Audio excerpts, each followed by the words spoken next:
Welcome to What She Said. I'm your host, Lucy Lucraft, a freelance journalist and blogger from London. Each week I chat to awesome humans about their journey to where they are today, and we share lots of blogging tips and tricks too. You can hear the entire back catalogue as well as new episodes wherever you listen to podcasts by searching for my name or searching What She Said, or you can go to my website, wanderloose.com. And if you want to come say hi online, I'm at Lucy Lucraft on Instagram or Twitter, or over at my blog, wanderloose.com. Enjoy the show. Hello and welcome to What She Said. I'm your host, Lucy Lucraft, and you're listening to Series 2, Episode 14. This week I chat with Kate of A Playful Day about the strange twists and turns our careers can take, and how staying playful is important in this crazy online world we're all in. She opened up about the challenges of being a single mum, right through to where she is today in a super positive space up in Edinburgh after her online gap year. I said year, like in such a posh way there. Yeah. Anyway, if you need to hear that it's all going to be okay and that you can achieve amazing things without following the rules, this is the episode for you. Hello and welcome to the podcast. How are you today?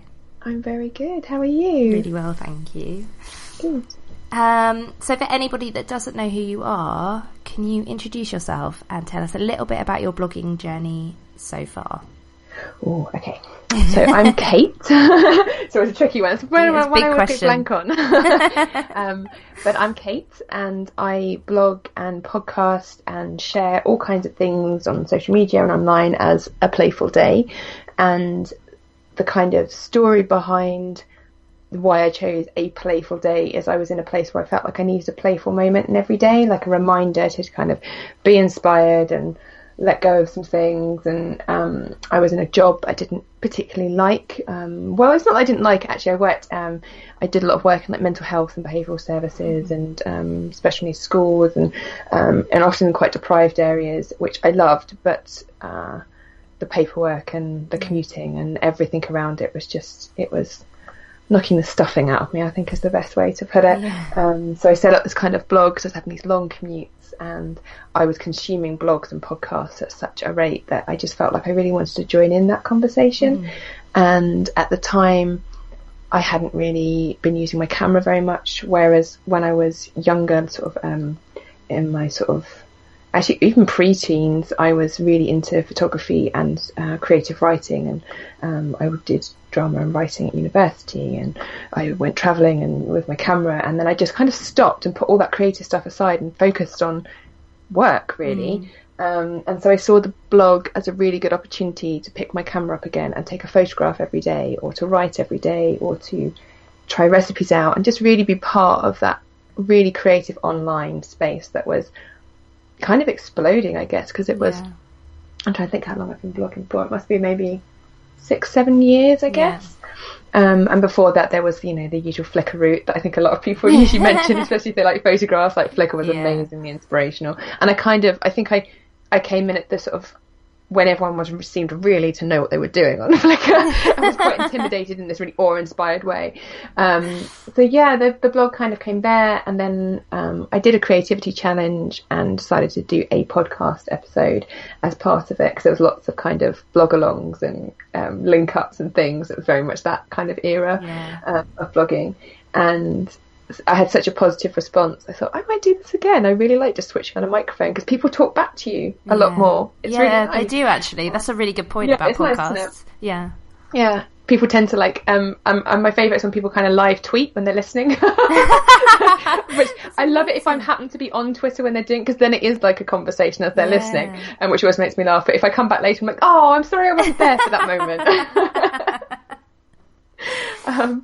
But yeah, it just kind of, it grew from there really, and people got really interested in the way that I go about telling stories and the way I sort of really try and engage with communities, and I've changed focus a few times with what A Playful Day is about, but at its core it's kind of always creative in some way, and about just taking a moment to just reflect, whether it's been on family life, on something that means quite a lot to me and can be quite personal, or whether it's I really enjoyed this recipe. It's a nice way to work and share, I think. And from that, I actually completely changed career, and I'm no longer completely burnt out and things, which is kind of an amazing opportunity. And when people sort of, I guess, are a bit sniffy about bloggers and sort of professional bloggers, and like, it changed my life. And I can say that hand on heart, thanks to Instagram, I moved to a beautiful rural thatched cottage on the south coast, and actually thanks to my blogging and podcasting life, I met my now girlfriend, who I've now moved to Edinburgh and live with. You know, it's really changed my life, and it's changed my work life and my personal life, and I love that creativity. And I know that it can be difficult. There are difficult elements of it for people, and I'm very respectful of that. But I'm very much in the pro camp. yeah. I think that's great. And when you were talking about your journey, it suddenly struck me that Siobhan Watts from Bless the Weather, who was on episode 3 in series 1. She had a similar route to you, in that she had done photography as a teenager. That was her passion, and then she put it aside and did her job, and then went back to it. And I find that so interesting, how our education, like, I get so passionate about this, that our education system sets us up to believe that creativity and careers are almost two separate things, and that you can't do, the two can never be intertwined. No. Unless you're an artist.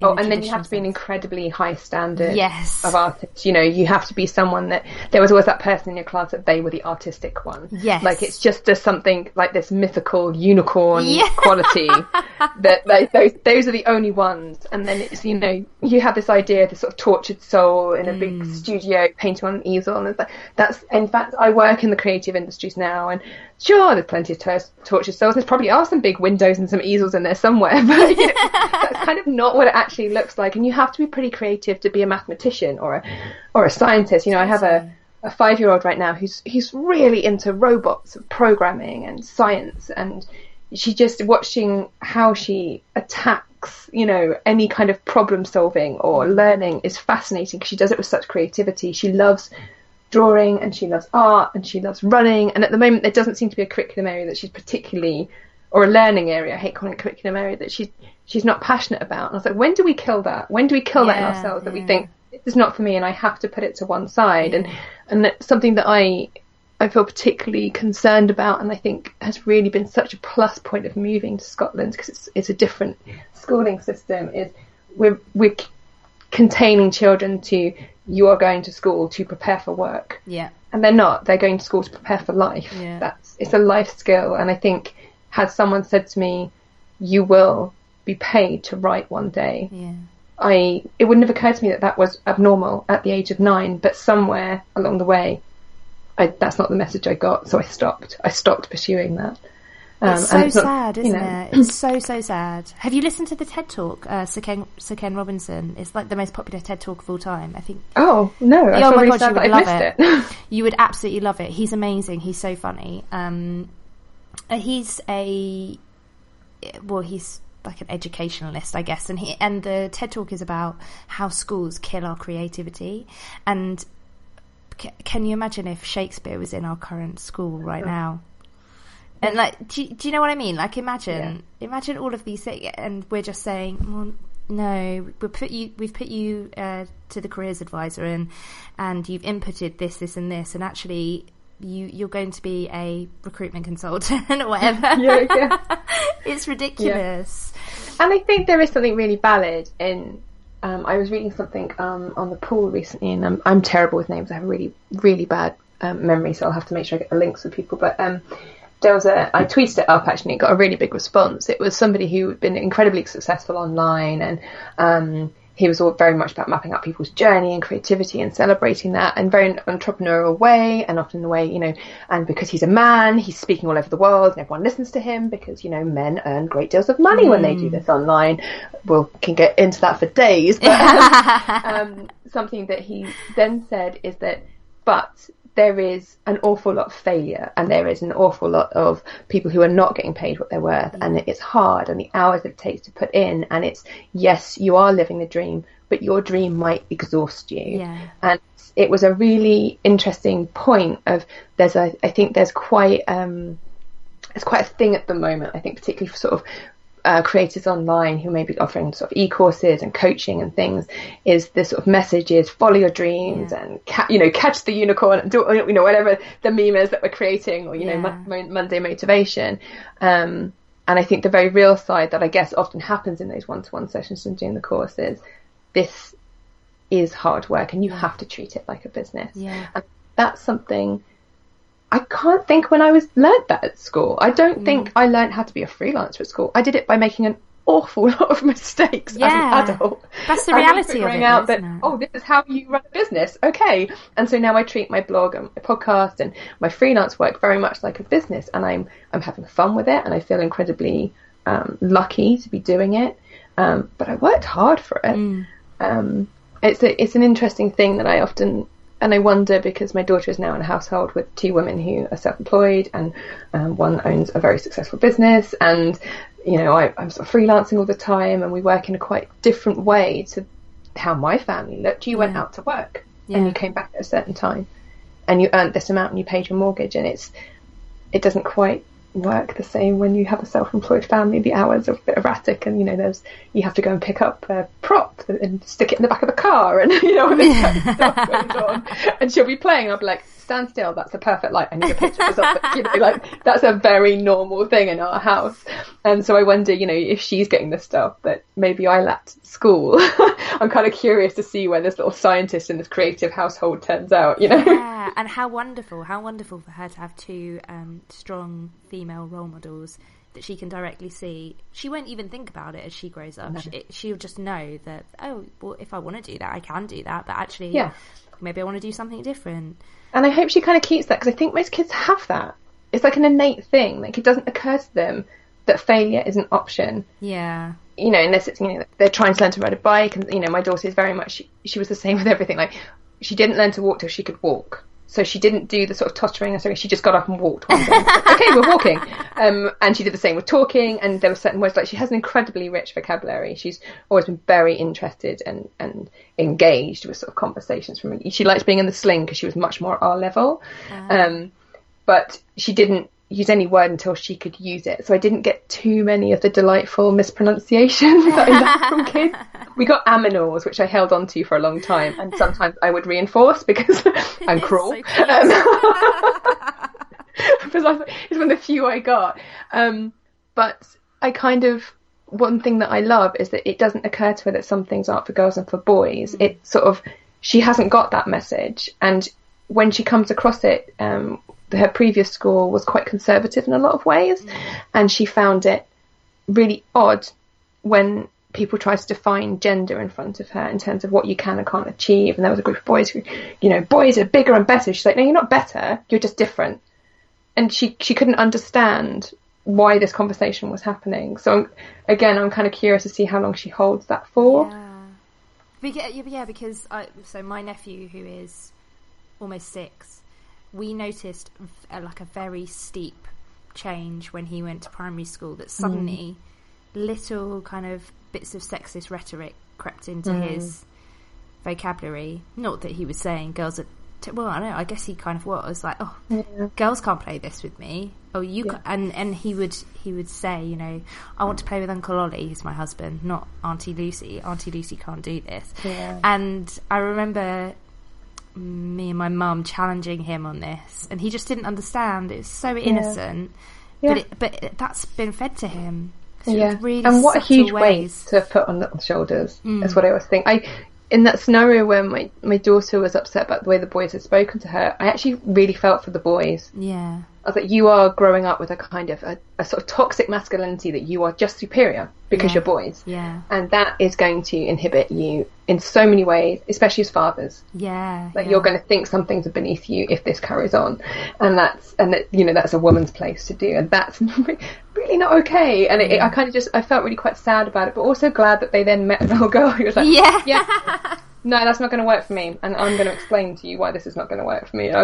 I felt really, really good because especially the creative industries, I often meet women who are really sort of defining their own boundaries and defining their own achievements and goals, and they're setting them and they're doing them with less constriction than perhaps they felt in sort of more sort of mainstream, formal, however you want to word it, sort of workplace environments. And I know from speaking to a lot of women, a lot have come out of that because they just got so tired of being defined in a certain role that they wanted to be able to sort of push those boundaries a lot more. And I feel really glad that I have that opportunity. But then also, I spent the weekend with a surgeon who's, one of the few women in her team, and, she's really, defining it in a workplace. And I'm like, I feel like such a slacker when I do women like that. Like, oh, I'm just helping, do it in my own small way, but you are kicking butt, and I appreciate that. Going back to when you worked in kind of mental health and in a more traditional role, I guess. What were the stumbling blocks for you? Like, when did you know, okay, I wanna do something different. This isn't for me. I think, part of it was, even though it was, it wasn't even really a 9 to 5. I guess it was more like I was working for an employer, so it's more, formal than I do now. I still didn't feel very grown up doing it because I often, my whole thing was I was a very creative person, and you have to work in often quite different ways to really engage with certain families or certain children or certain adults. And so I felt like I was sort of in this place where I don't fit here. I'm struggling. I'm physically unwell. I'm really burnt out. I can't see me doing this for the rest of my life simply because I can't see how I can sustain the level of energy. I'm a very passionate person who really wants to help as well, and that's a huge thing in any of those kind of vocational roles, is like burnout comes really high. But then because of that, I was like, I can't see myself. What do I do? I think I tried to do several interviews going into sort of the charity sector, right as the Conservative government came in. So the charity sector was pretty much shut because it's like the worst time to try and make a career change. Because I was like, maybe I can take the skills, the kind of charities that were doing a lot of the outreach that I'd been, trying to engage to help with, families and children that I was working with. But I just couldn't see myself in an office. I was like, I don't fit here. I don't know how to be a grown-up, I guess. My work life was often involved like a lot of either bodily fluids or being on the floor or being covered in paint, or, that was kind of an average day. And there was a lot of paperwork and sitting at desks, but the desks were usually like in the janitor's cupboard or something, or a laptop that someone had found, so I could fill out some urgent paperwork for a referral, and then someone would scream that one of the kids was climbing the walls and I'd have to go down and deal with them. That was kind of, so I didn't really know what to do. And then I actually got to the point where I was too physically ill to keep going to work. I was really run down. I was having hospital appointments all over the place. And in the meantime, the blog and the podcast were just taking off. And I went through a period of sort of unemployment where I didn't feel honest keep going to, taking jobs and then not being able to fulfill what I was meant to turn up and do because I was just so unwell. So I let a temporary contract just kind of die, really, because it was term time, and said, I don't think I'm coming back. And they were really keen for me to come back. I said, no, I don't know what to do, but I just don't feel like I need to heal. And I certainly wasn't in a financial position to do that, but I just was so ill. So while I was sort of convalescing, a couple of people were really supportive that sort of work in the sort of fibre industry, and we were chatting a lot, and they said, just this blogging thing, can you monetize it? Of course, everyone says, like, I'm not really sure if I'm interested in monetizing. I'm not, I just don't know if that's for me. And then a few of them said, well, I'll pay you to host my blog for me. And I never have time to do it. I'm an independent, business owner, and you just seem to know what you're doing, and I just don't have time for that. Can I just brain dump at you and you host it? And I was like, yeah, no problem. It was kind of just a way of me getting back some, I guess, a bit of stamina around work again, because I was really unwell. And it kind of snowballed from there. I kind of picked it up as I went. So in terms of stumbling blocks, I think it's just that I didn't really have a plan. Yeah. I didn't really know where my place was and where to fit. It wasn't like I went, oh, I'm going to be a freelancer now. I really was quite a tumble, and I seemed to have quite an aptitude for social media, and I was just curious about why people responded more to one thing than another. Yeah. And it grew from there, and I got quite interested, and you know, I was like, this marketing thing seems kind of crazy, but I guess I could learn a bit about that if I'm writing someone's newsletter, you know, because people were asking me to write because I was a writer and take photographs because I was a photographer. Well, you know, an amateur one, of an enthusiast. And I think part of it maybe is that I didn't have a set of people around me for a long time who did that kind of work. I was kind of on my own for a while within this sort of fibre industry, which is where I started. Because a lot of my blogging was about knitting, because that's what I liked doing. Yeah. You know, I was quite ill, and it was learning patterns that I just had never been introduced to before. You know, my parents had 9 to 5. I mean, my mum initially didn't work to look after us, and then she actually went back to university. Well, she went back to college and she got some qualifications, so she felt like she could re-enter the workplace, because she'd come straight from school into work, and then she'd had us. And that was kind of my model, as you know, you get a good GCSE or something, and then you go to work. Like, it was I come from quite a working class background. You know, they were factory workers, and that, you know, you got the best education that you could, but we couldn't afford you to go too far, and then, you know, you go and get a job. That was kind of the model, and the fact that I'd gone to university was kind of like this big thing. But when I was at university, I felt very like a fish out of water. There was a lot of people there who it was a given that they were going to university, and I had no idea what I was doing.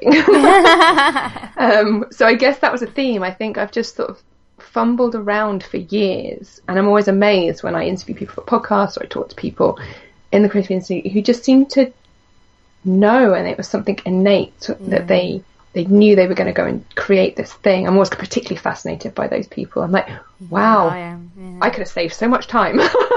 I am sometimes not cynical of that, but I sometimes think that can come with hindsight. Like, there definitely are people that know and have the innate confidence and the people around them that kind of help them, show them the way, and like, yes, I want to be this, I want to be that, or you know. But I think sometimes it can be a bit of hindsight, because even I say now, oh, but I knew I wanted to be a journalist from the age of 5, which is true, I did. Or I wanted to be a writer, you know, that was always my thing. But I only say that with hindsight, really. I did so much other stuff, so much other nonsense in the meantime.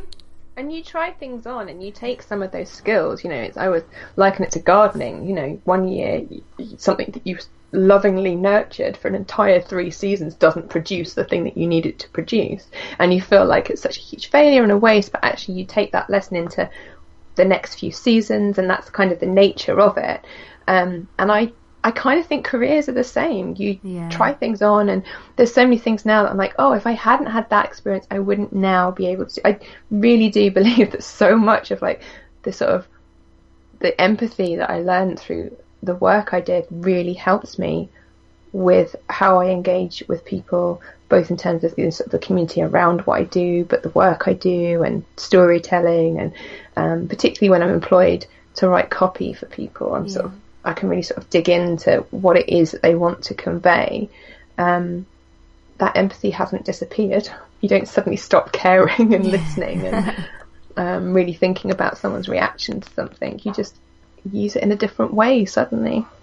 I think people sometimes worry a lot that trying on, like you say, trying on different careers will hinder them and it will be a waste of time. But actually, you're so right. You've completely hit the nail on the head, that actually it will get you further, that you're never gonna, it's never a waste of time to try out that contract in social media, that because you're quite good at it, you don't know if you want to do that for the rest of your life, but if you do it for now, I mean, I'm a big believer in just saying yes and just doing it for now. Nothing is permanent.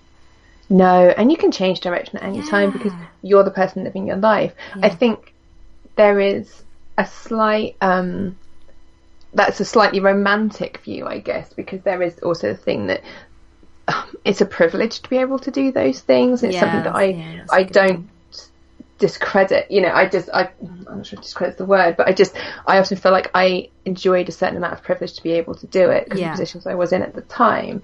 There's a lot of people who those opportunities simply aren't open because they need their life to run a certain way. I'm thinking particularly my friend at the moment, she's a single mum. There's not a great deal of money. She needs a lot of benefits to support her. She's finally going to university, and I'm so incredibly proud of her in a way that I don't want to sound patronising, because I just want to like wake up every day and like just scream a high five down the phone at her.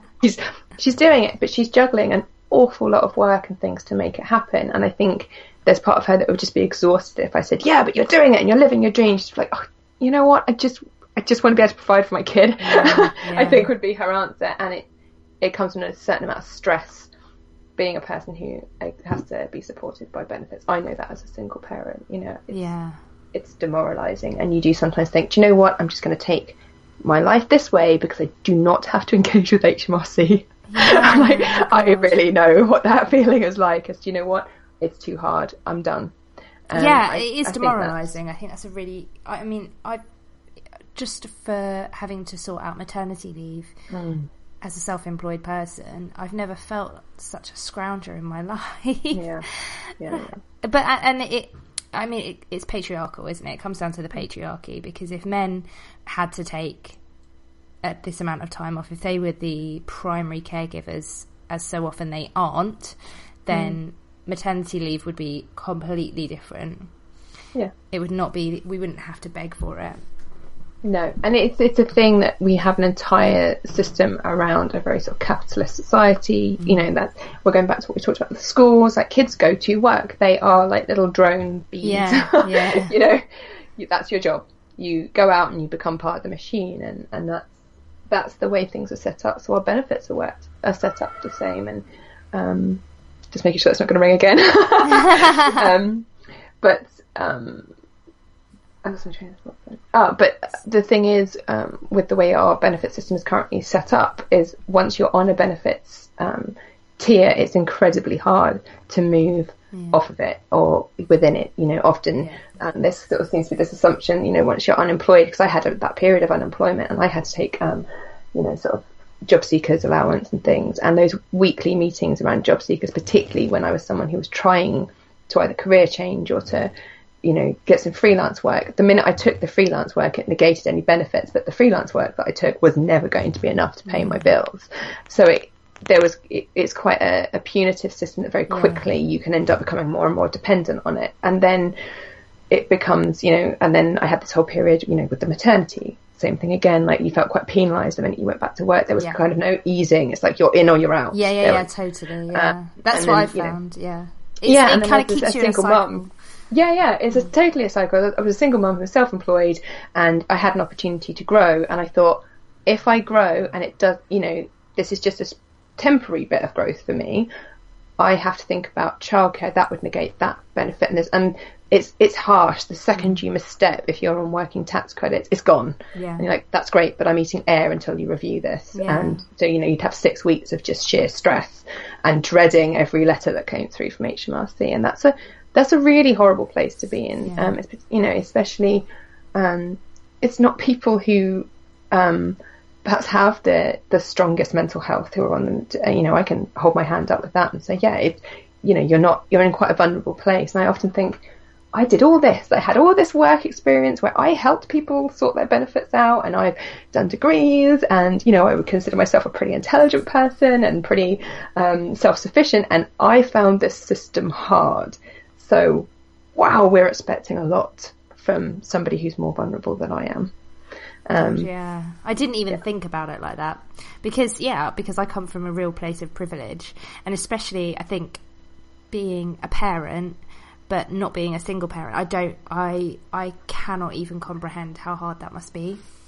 I think it takes a whole new level of emotional resilience, along with all the other practical sides of things. Yeah, and I think there's quite a noble idea of it, this sort of exhausting life as a single parent. I mean, there's also great things. Like I've defined my own boundaries and goals, and there's a lot of things that I could set our rhythm so that I could be self-employed in a way that I might have found more difficult. But then I would have had a partner, who hopefully would have been helping share childcare and household things and finances. So it is, and I think there's a conversation that often people feel very, I guess unwilling, because it makes it sound like it's coming from a bad place, but it is a very difficult conversation to have. Is I can choose this creative journey because I have a certain amount of privilege, and privilege is something we do experience, and people get quite angry when they hear the word, and particularly when perhaps they're sort of realizing it for the first time, and that's really normal. Like shame is a massive response, and if you don't feel shame, that you realize that you are in a much better position than someone else simply because you have, you're white skinned, cisgendered, able-bodied, any of those things. Yeah, that seems like normal to feel shame to me. Yeah, it's a human reaction. Be aware of it and do something about it. That's fine. It's okay to feel shame, but I think that can sometimes stop people from engaging in that conversation, which kind of important in the work and world that we're existing in, with sort of creativity and online and things. I completely agree. I think there's a level of defensiveness that sometimes I know it does for me as well. Also, I should just say, because I'm incredibly ignorant, and I didn't used to know what cis meant. So that is the gender that you were born with. So so I am a cis female. Yeah. And if you were born as a man with male genitalia, then you're a cis man. So it's just how you identify yourself, and not excluding people who identify as male but weren't born that way, as in born with their genitalia that way. That's right, isn't it? I always feel a bit sweaty palm when I say this, because I just don't want to be offensive. But no, and I think it's okay. How do I put it? Like, as somebody who's in a same-sex relationship, I would far rather have people with the best intentions fumble around. We had this lovely experience, actually, that meant a lot to us as a family. My daughter just started a new school, and her teacher was getting to know her, and she did this whole activity where everybody drew new name tags for their pegs, because she knew that my daughter would need one, so we should all do it. And I just thought I was really like, yes, I really like the way you've gone about this, making her feel included. And she's obviously sat drawing next to her, getting to know her. I was like, good, busy hands, get them talking. And she sort of delicately tried to work out whether it was two mummies. And my daughter thought this was hilarious when she came home. She said, she thinks I have two mummies. And obviously, like, to her, that's madness, because I have one mummy that I came out of her tummy. And I said, well, why do you think that she thinks you have two mummies? And, we really chatted about it, and it was lovely. But I loved that she hadn't just not said anything. She hadn't avoided the topic. But she also hadn't just assumed. Yeah. And it meant a huge amount to us. And I just felt like my daughter would be accepted, and that because it's a very real thing, I felt very suffocated in my last community, that I was very frightened that my daughter would be subject to bullying. I felt like my little girl was equipped, but actually the school felt pretty equipped. Yeah. And, just that gentle exploration meant a huge amount to me. But also, there is a thing that it's not someone's job to educate you. And that is a big bugbear of mine, that often people kind of want, particularly around sort of Black Lives Matter movement. There's a lot of people like, it's not my job to educate you. Step out of your privilege. That can feel I can feel pretty exhausted sometimes when someone will kind of a phrase that I hear a lot is like, in this day and age, when I talk about experiencing sort of homophobic responses. Perhaps I had one recently on Instagram, and someone was really like, in this day and age, I was like, wow, if you can say that, you're really not looking around enough. Like, there are people still being killed when they come out by their families. So let's, yes, there's extreme examples, but there's also a lot of low level examples. There's a reason that a lot of us in the LGBT community feel a lot safer in certain bars. That's a very real thing.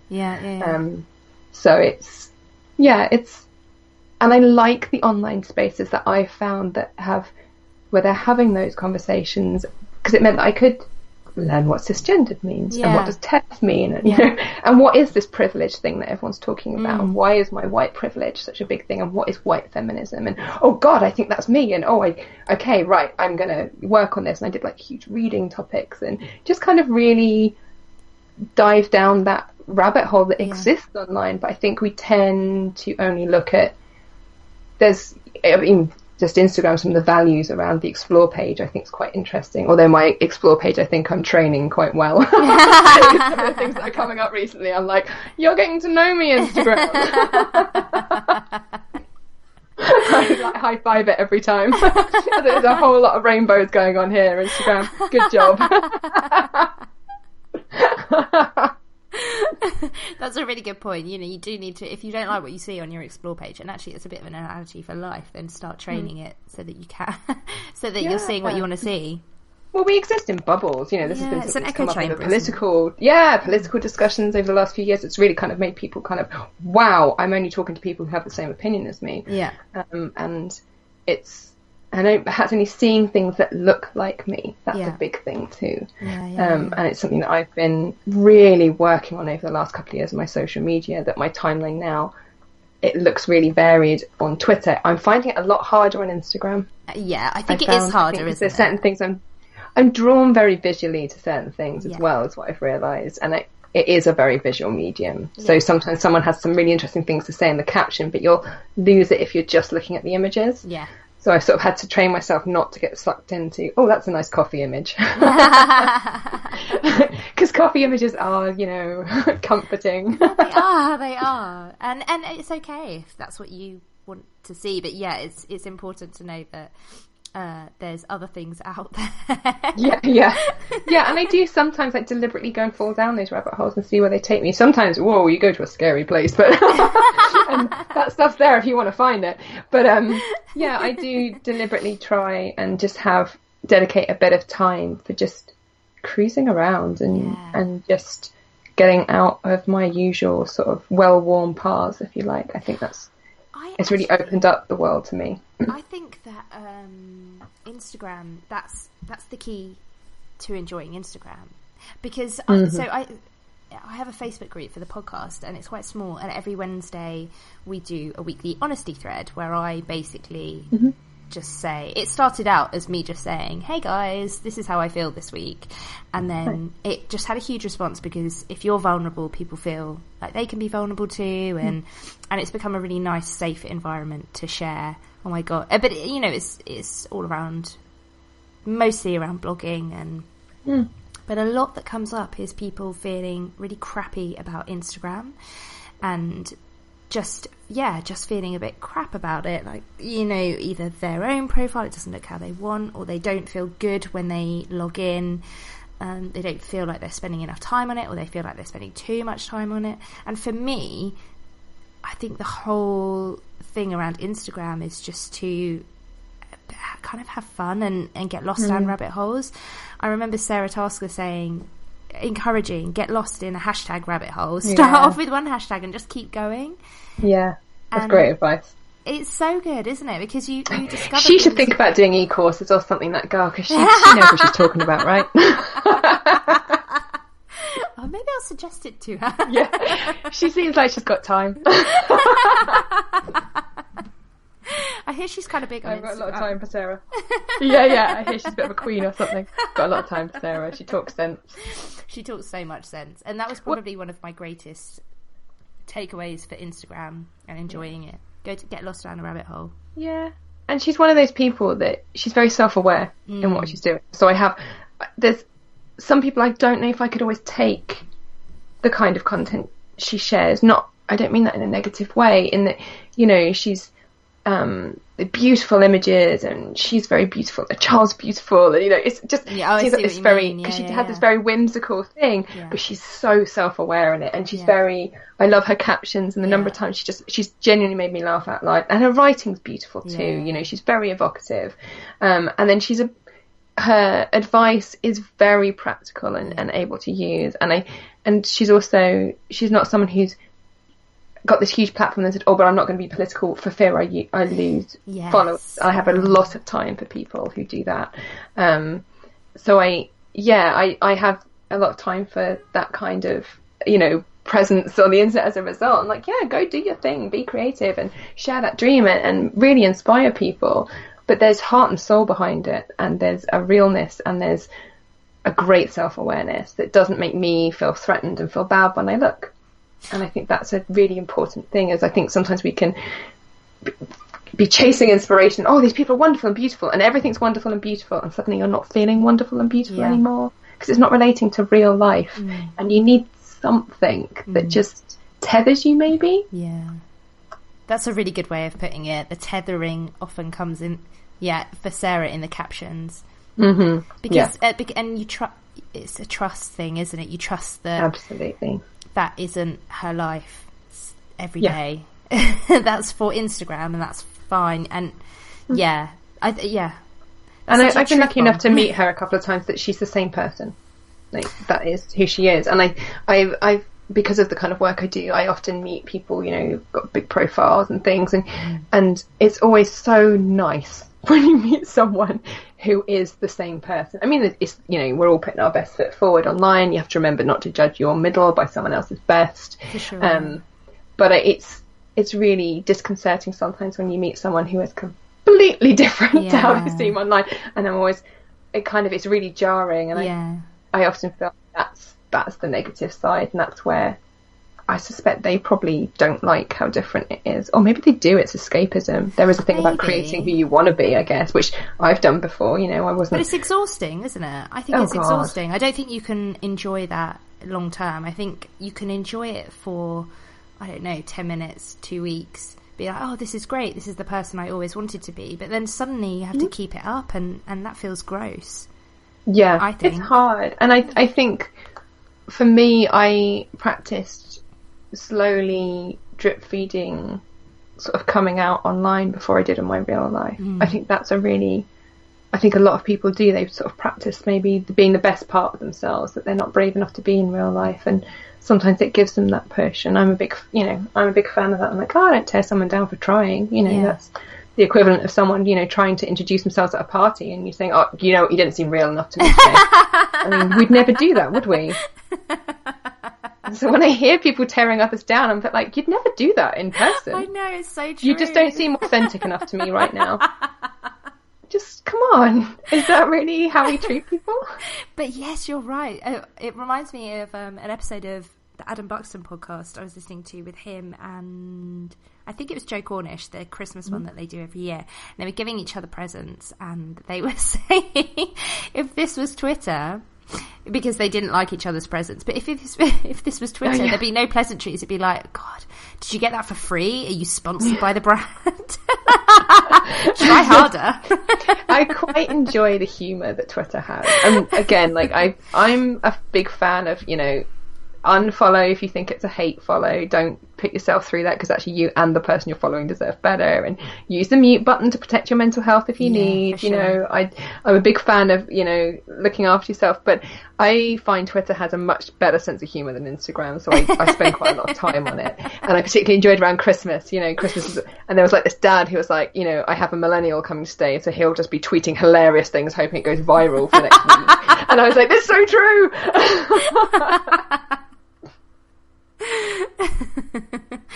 I think I also love Twitter, but unfollow or mute if you feel like you need to protect yourself, because that's the most important thing. Or move around and share people on different platforms. There's people that I felt really bad unfollowing on Instagram because I didn't like their voice on Instagram, but I loved them on Twitter.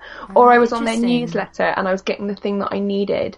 I did a big thing where I realised that, newsletters were taking over every inbox that I had, and I did a big cull. Some I realised I had on 3. I clearly very much cared about that person's content. Maybe I don't need them on all 3. And then felt really obliged to tell lots of people, like, I unfollowed you, but not because I dislike what you're doing anymore.